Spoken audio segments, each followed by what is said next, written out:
welcome back to another video. So today I'm going to talk about my June 2014 favorites. Yay! So let's start with skincare. My first favorite is this Vaseline Healthy White Instant Fair. It says here instant whitening, instant optical effect. But what I liked about this one is it is easily absorbed by the skin. Kasi in this weather here in the Philippines, it's very hot.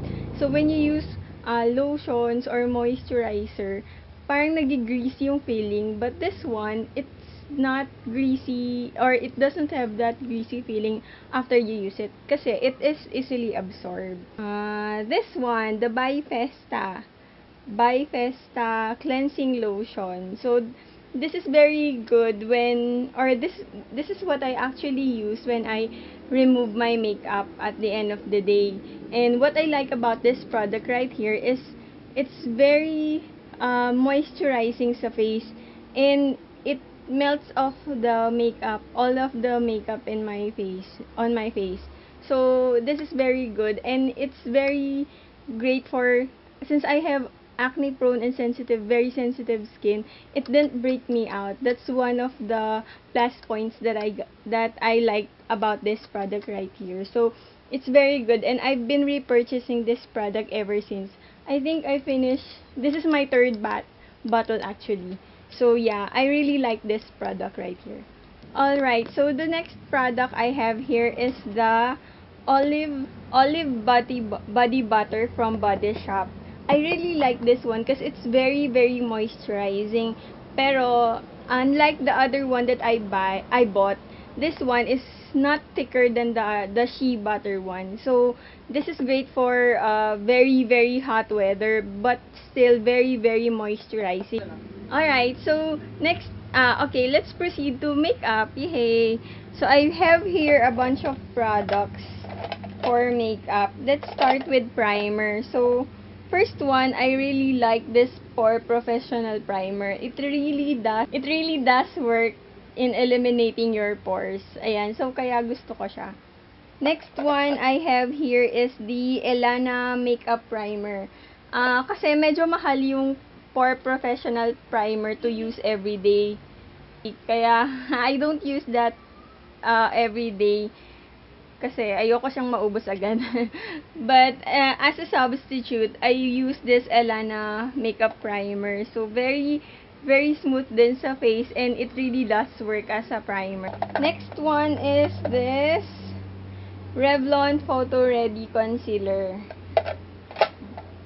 Okay, so this is how it looks. Ayan, stick concealer siya. And it's really the best concealer I've ever tried. Okay, next item is this, ano ba to? L'Oreal Paris Magic Skin BB Cream. So, this is their BB Cream. What I like about this product is yung finish niya. It's a matte finish, and it's great for oily to combination skin.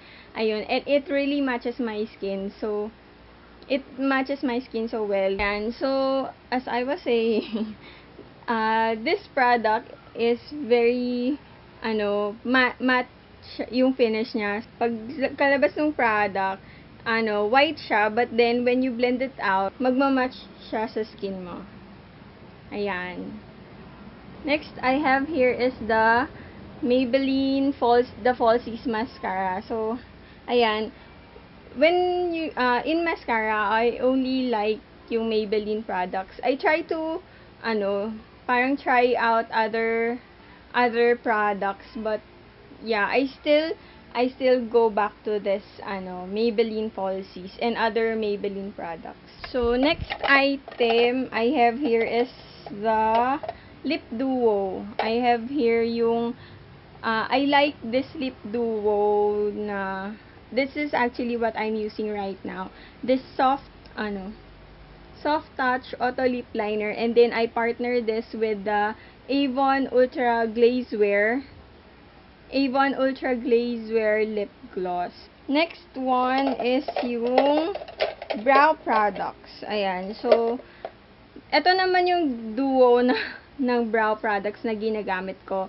First one is yung Nichido eyebrow pencil nila in dark brown. And then yung Benefit Speed Brow. Ayan. So, ito yung two products na ginagamit ko everyday for my brows. And last items I have here are brushes. So, these are my favorite brushes for this month. This one is from Inkheart. This two face brush is from Inkheart. I like to use this to buff out yung concealer and also yung foundation. So, this really works well with cream products. Ayan. So, the other two here is from Beauty Cosmetics. So, this one is also a buffing brush, which is also great for, ayan, pag nilalabhan ko tong dalawa na to, I use this one. I use this one to buff out, cream products on my face, foundation or concealer. Ayan, so, last product I have here is the blending brush of Beauty Cosmetics. Sobrang ganda nito kasi it really blends out my eyeshadow, tas natatanggal yung mga stick lines. So, yun. And last, but definitely not the least, is this It's Judy Time palette. So, I really like this palette from BH Cosmetics. I like how the colors were customized into this palette. These were selected by Judy from It's Judy Time herself. So, I like the pigmentation, I like how it is applied on my lid, and it also contains very beautiful colors that you can use from day to night. Ayan, it also has yung good size mirror, and meron siyang nakalagay sa loob na natural is beauty but makeup is glam. So, I like how sleek this palette also is. You can definitely bring this anywhere. So, that's it. And that's all for my June 2013 favorites. I hope you had an idea of what to buy next time. And yeah, thank you for watching. Please don't forget to subscribe and leave your comments down below. So, thank you. Bye. Have a nice day.